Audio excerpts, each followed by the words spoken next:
Here's a secret that you'll need to know, especially if you're just starting out, because today I'm going to teach you how to embroider both the front and the back of this cap using one of the best kept secrets in the entire industry of embroidery. The ability to place your designs where other people can't gives you an advantage and allows you to take on specialty projects. This is Ricoma's 8-in-1 device. This life-saving tool is specifically designed to help you embroider difficult-to-hoop garments, including pockets, sleeves, pant legs, and so much more. This is why I love my 8-in-1 device. So versatile, easy to use, and I can even embroider on the back of caps. By the way, you can get yours at the Ricoma shop. If you remember, a couple of episodes ago, Miss Janet used the same 8-in-1 device to embroider a floral design on a pair of jeans. I'm gonna link that for you guys in the description below in case you haven't checked it out yet, but finish watching this one. Today, I'm gonna be using the C-hoop of our 8-in-1 device. Let me show you how it's used and a couple of cool things I love about it. First, you have to insert it to the screw here and make sure it goes onto the two plates there. Then, make sure you lock it up tight. If we follow along with the ruler, we can see that we have 6 inches from edge to edge on the inner perimeter of the hoop. However, we must be mindful when designing not to go edge to edge because we must allow for a space for the presser foot. Remember, when the needle comes down to embroider, the little metal plate that holds it is going to be going along. You need to leave yourself a 1/4 inch safety space on either side of the edge. I'll show you how to get it just right when we're designing this one in Chroma. Let's go. Alright guys, before we get into Chroma, I'm from New York City and I'm a springtime baby. So I am gonna do cherry blossoms from Central Park, and in the back of your cap, you're gonna customize it so you can maximize your profits with whatever wording your client wants. I am gonna type springtime baby on mine. That's gonna be my bonus design. This one's gonna be fun and different. Let's fire up Chroma. Let's import our artwork. We're gonna keep it nice and big so that we can see what we're doing here. And then we're actually gonna resize it to 4.25 inches. We're gonna start by tracing the pink petals. Pick your complex tool and trace all around the design.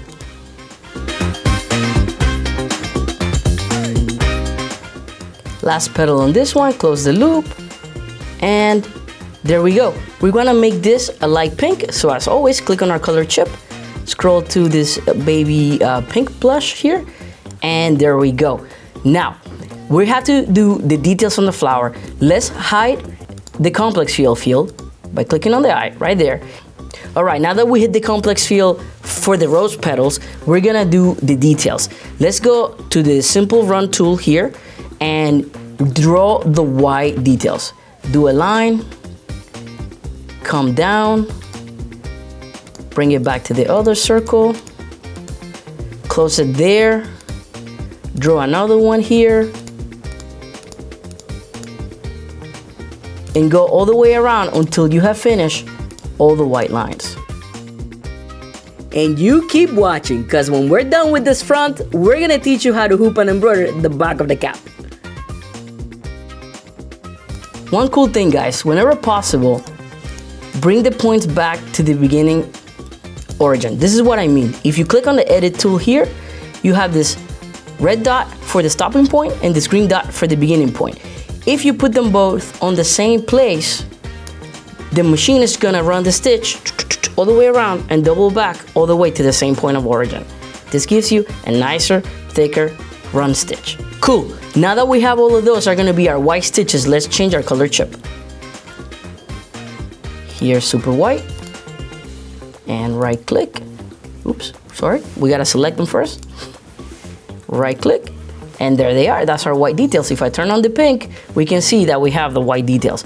All right, now we're gonna do our hat pink stitches. Back on that same simple stitch run tool, we're gonna go ahead and trace those. All right, now that we did that detail, let's turn it into hot pink so we can see it. Here we go. And select it, right click it, there it is. Now we're gonna use the same exact color, but we're gonna use the satin tool. Click on the satin tool and let's fill in here.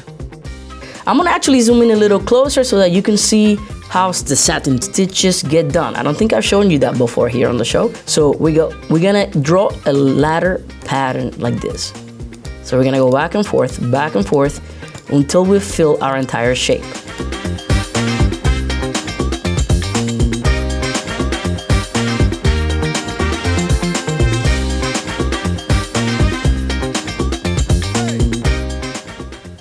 Now to do our black detail on the inside, same tool, just to run, and we'll begin from the center. Here we go.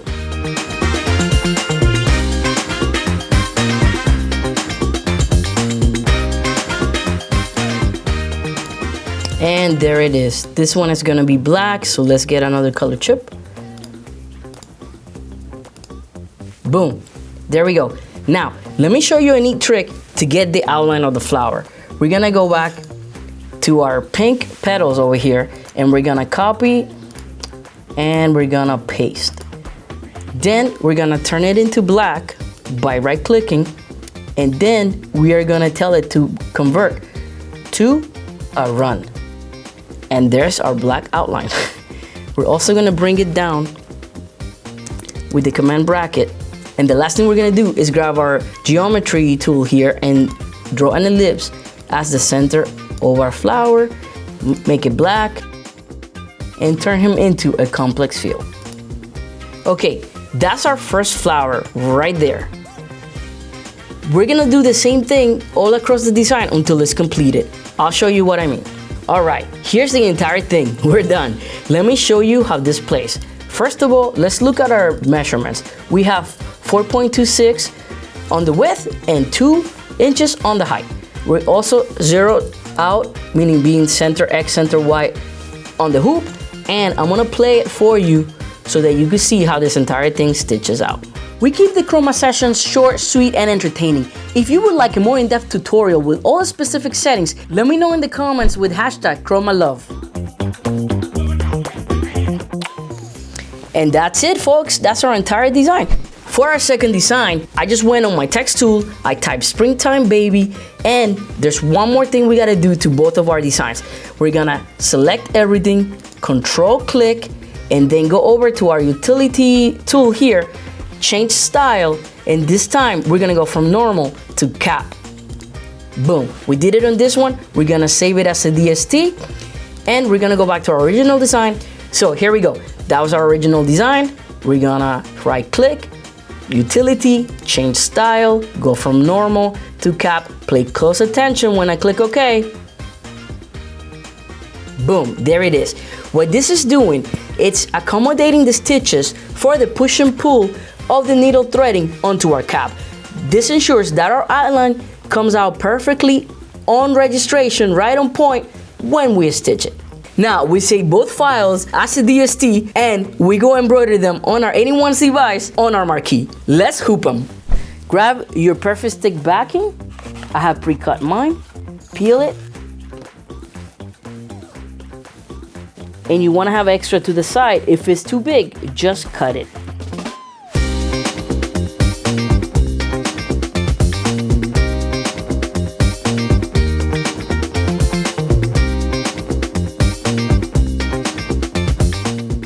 So now we're gonna mark our middle point.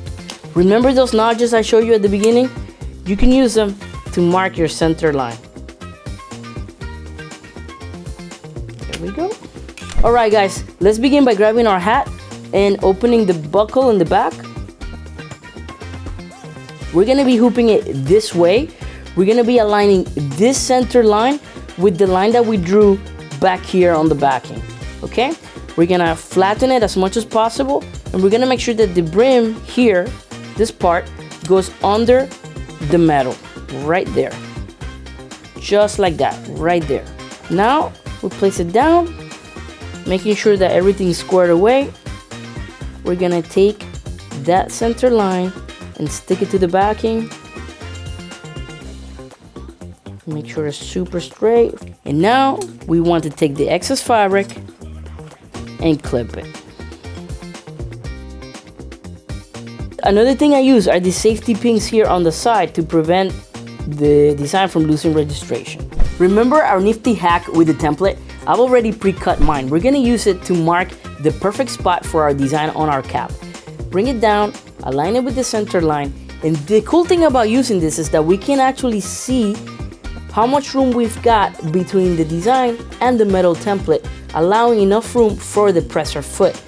Once we have it in the perfect spot where it doesn't hit the metal or the two holes on the cap, we can mark our center. And there we have it. Select your design.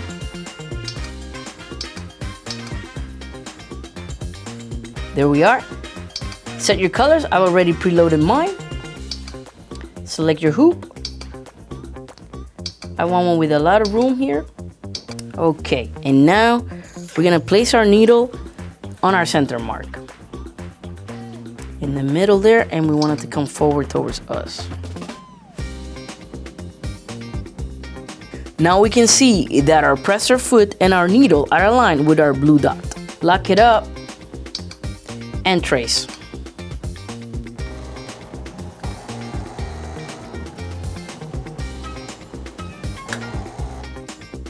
Alright, that traced perfectly, so now we're gonna take these 2 pieces of medium weight cutaway and flow them underneath.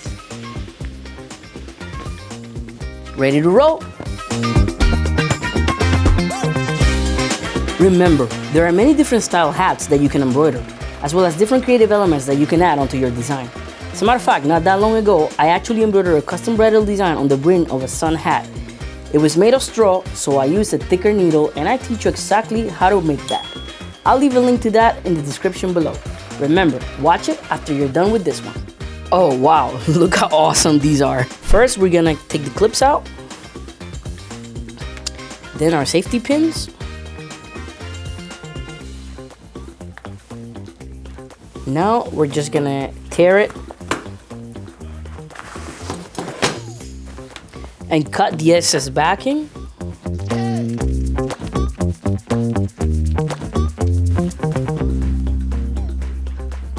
Now we can get in closer and cut the jumps.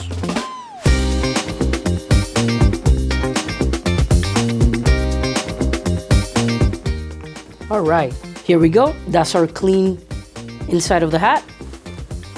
And that's our final front design. And now for that magical bonus I promised. Let's do the back of the cap. There we go. And now we align the center stitch of the hat with our center line on the hoop. Fold your hat.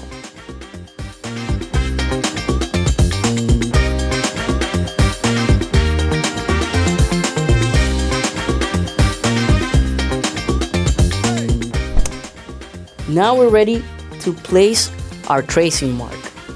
Grab our template.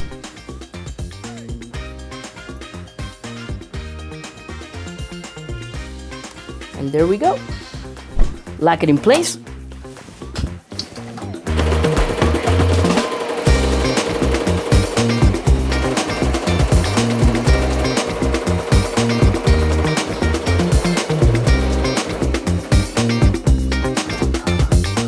All right, we are done.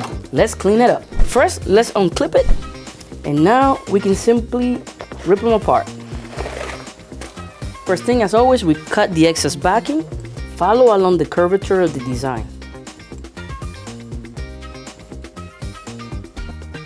And there we go. Springtime, baby.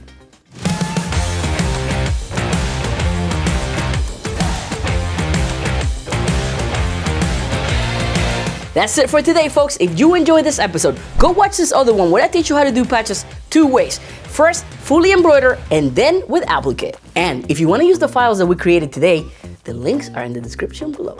And remember, if you love what we do for you here, hit that like button, subscribe to the channel to help us grow. Turn on the notification bell so you'll always stay up to date with the latest episode, because there is a world of creativity waiting for you right here at Ricoma Crafts. Until the next time.